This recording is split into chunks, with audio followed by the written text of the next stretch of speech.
Greetings, this is Mohammed Hadi and Abhishek Boban of S4 Batch, here to present on topic domes. A dome is an architectural element which resembles a hollow upper half of a sphere. It can be also referred as hemispherical structure evolved from an arc, usually forming a ceiling or a roof. A dome can directly rest upon a cylindrical wall, a drum, or a system of squinches or pentatiles, or can be on structure itself. And in some structures, columns or piers are given to support domes.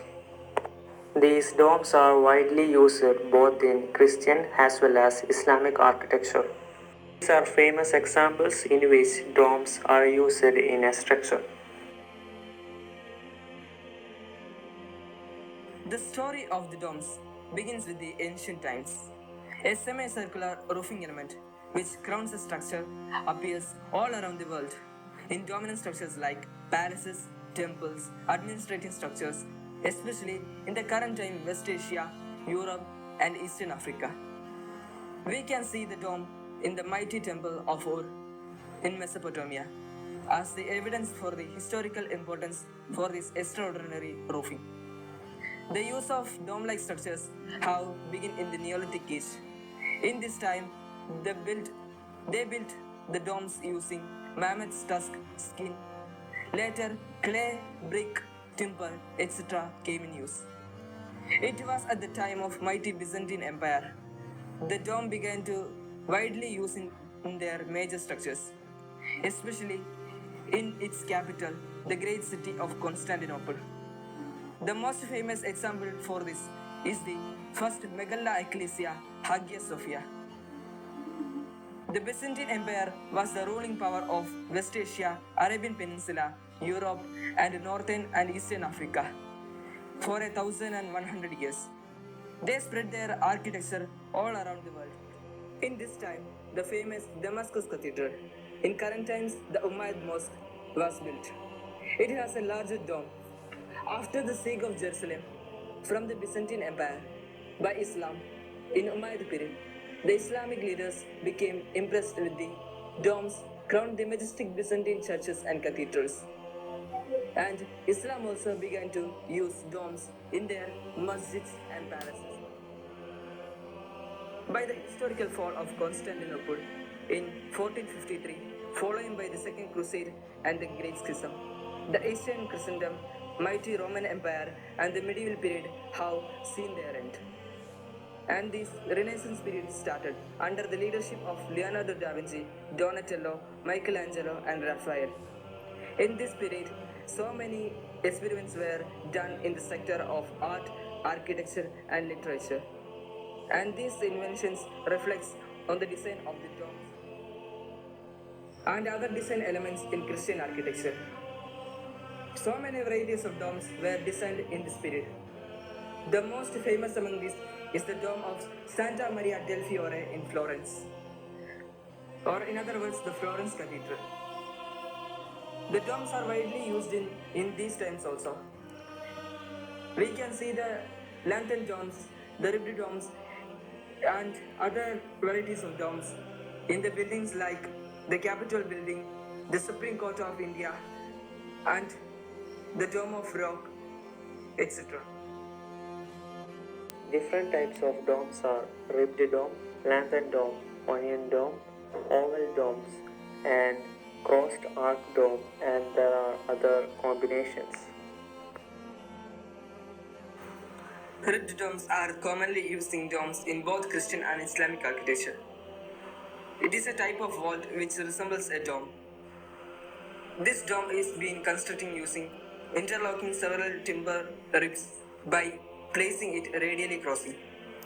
A rib is a three-dimensional arch which projecting from interior of the dome. The intersecting point of these ribs becomes more denser as the number of arches increases, and the load of the dome leads to the self-collapsing of the dome. To avoid this problem, horizontal struts are provided, or pair of arches uses. The use of these types of domes are started in the Byzantine Empire. For the stability of the dome is designed as a semicircle structure, or in sometimes derivatives of semicircle are also used. The shape of the domes is decided by the rotation of the arches. If the arch rotates 90 degree, it makes a square dome. Or if it turns 6 times or 3 times, it makes a hexagonal or a polygonal dome. If it turns more than 8 times, it makes a circular dome. The famous example for the domes are Basilica Papale di San Pietro Vaticano in Rome and the Santa Maria del Fiore in Florence, the Santa Sofia Cathedral in Istanbul, the Dome of Rock and the Bibi Khanim Masjid. Lantern domes. Lantern domes are the domes which originated during Renaissance period. It was widely used in Europe and Russia. Because of its religious factors, it can be seen in Western Christendom more. In the beginning, the domes were only a semicircular roofing. It had no any particular aesthetical contribution to the structure. But in the Renaissance period, architects and designers started to think to make the domes more articulate by adding several elements like windows, jolly works, central openings, cupolas, lanterns, etc. The famous among them was the lantern dome, which has a semicircular dome with a cupola-like structure which resembles a lantern on the apex of the dome. This idea was firstly brought in medieval period, and the first work was done in Alais Cathedral in 14th century. The lantern is a structure which have resemblance to cupola, which has small dome-like structure like crown and piers, columns or walls as supporting elements. These type of domes are usually placed above the altar because of its functional and religious aspects. According to Book of Revelation, the height of the dome will be equal to number of heavens. The main function of lantern dome is to accommodate enough daylight to the structure and also act as an escape way of gases produced by burning of incense. Some of the important examples are Capitol Building US, New St. Peter's Basilica, Vatican City, St. Mark's Basilica, Venice, Tomb of Napoleon, France. As we said, the domes are the crown to the structure. By using domes, we show the supremacy and dominancy of the structure. It makes the structure more grand and huge.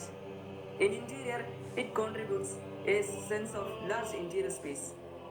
In religious aspects, it symbolizes the heavens and brings a spiritual atmosphere. These are some famous domes all around the world, but the largest and the grandest among them all is the Dome of Santa Maria del Fiore, Florence. We must say the domes are the one of the greatest contribution of the history to the architectural world. We prepare this presentation by referring several books and trustable websites and also from our experience. A documentary prepared by National Geographic about the Dome of Santa Maria del Fiore is pinned up following this presentation. Please watch that also. We hope it will be a great support to you to understand the construction of the largest masonry dome in the world. Thank you.